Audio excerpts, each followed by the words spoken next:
Have you ever wondered why bad things seem to happen to good people, those who live with kindness, integrity, and compassion, yet still face pain, suffering, and loss?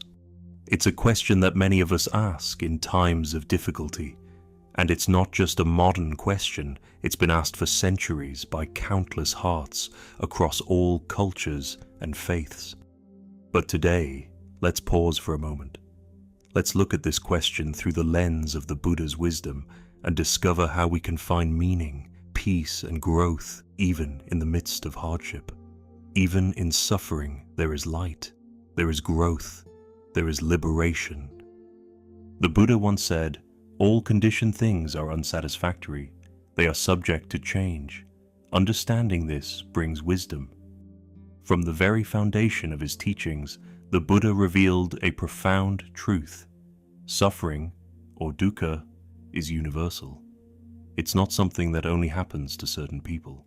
It doesn't skip over the kind-hearted. It doesn't avoid those who do good deeds.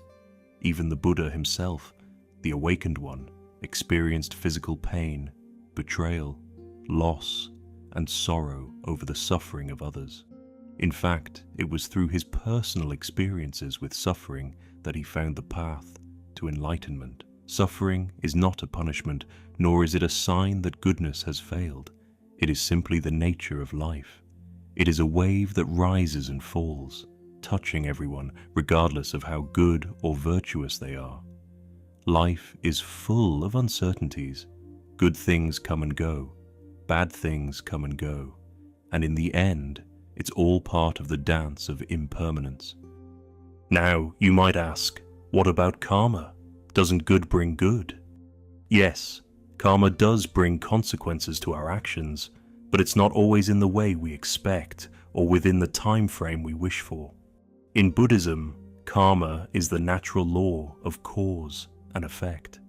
But it's important to understand that karma does not work like instant justice, where good things immediately happen to good people and bad things happen only to those who deserve it. Karma unfolds over time, sometimes even across many lifetimes. Good people plant seeds of positive karma with every selfless act, every act of kindness. But they may still face challenges and hardships because of past actions, or even because of actions in other lifetimes. The Buddha once said, "Do not think lightly of good, saying, 'It will not come to me.' Drop by drop is the water pot filled."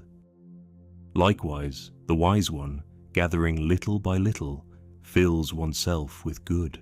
What this teaches us is that good actions, however small they may seem, accumulate over time. So, even when we can't immediately see the fruits of our kindness, know that the seeds we plant today will bear fruit in the future. And when hardship arises, it is simply the unfolding of past causes and conditions. It doesn't mean we've done anything wrong. It just means that the natural law of karma is at work, and we must trust that everything has a purpose, even when it's unclear. But here's where things get truly profound. In Buddhist wisdom, suffering is not the end. It is the beginning of something greater. The Buddha once said, "Suffering is the beginning of awakening." Suffering, in Buddhist thought, is not something to avoid at all costs, but a doorway to awakening, a catalyst for transformation. Let me share a story to illustrate this. There was once a woman named Kisa Gotami. She had a beloved son, but one day the child died unexpectedly. Overcome with grief, she went to every doctor she could find, begging for a cure, but no one could help her. In her desperation, she heard of a wise teacher, the Buddha. She went to him and asked him if he could bring her child back to life. The Buddha replied, "Bring me a mustard seed from a house that has never known death." Kisa Gotami, desperate to find a cure, went from house to house, asking for a mustard seed. But in every house, there was grief. Every household had known loss. It was only then that she realized the truth. Suffering touches everyone. She returned to the Buddha, and through her sorrow she came to understand that death, loss, and suffering are part of life. Her grief was not unique, nor was it a curse. It was part of the shared human experience. In that moment, Kisa Gotami awakened. Her suffering became the soil in which wisdom and compassion grew. This story teaches us that pain is not a punishment. It's an invitation to awaken, to open our hearts, deepen our understanding, and cultivate compassion for ourselves and others. One of the reasons suffering feels so intense is because we often cling to the idea of fairness, that life should be fair, and that good things should always happen to good people. But in Buddhist thought, clinging to the idea of fairness only leads to more suffering.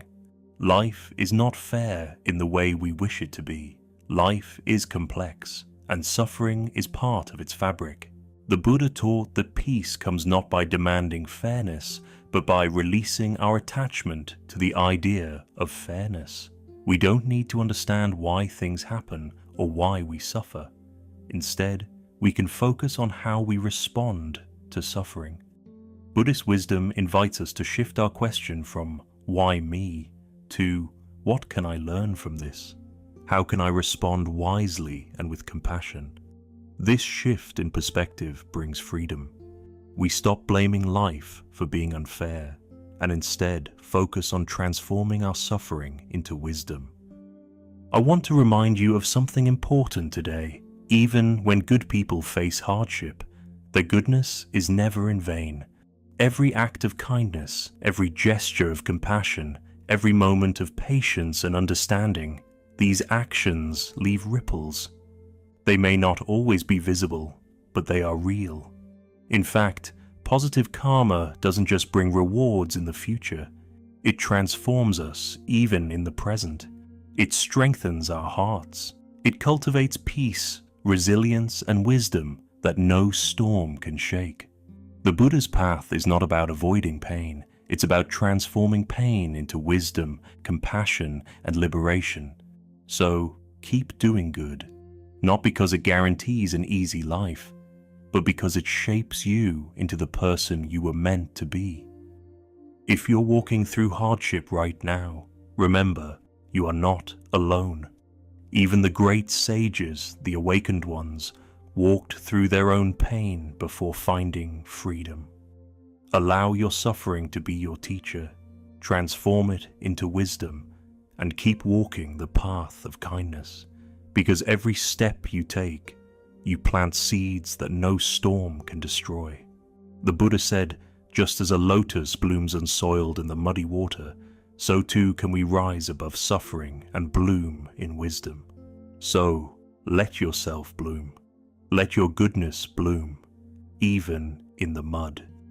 If this wisdom has spoken to your heart, I invite you to subscribe and join us on this journey of reflection and growth. Let's keep walking the path of understanding, compassion, and peace together.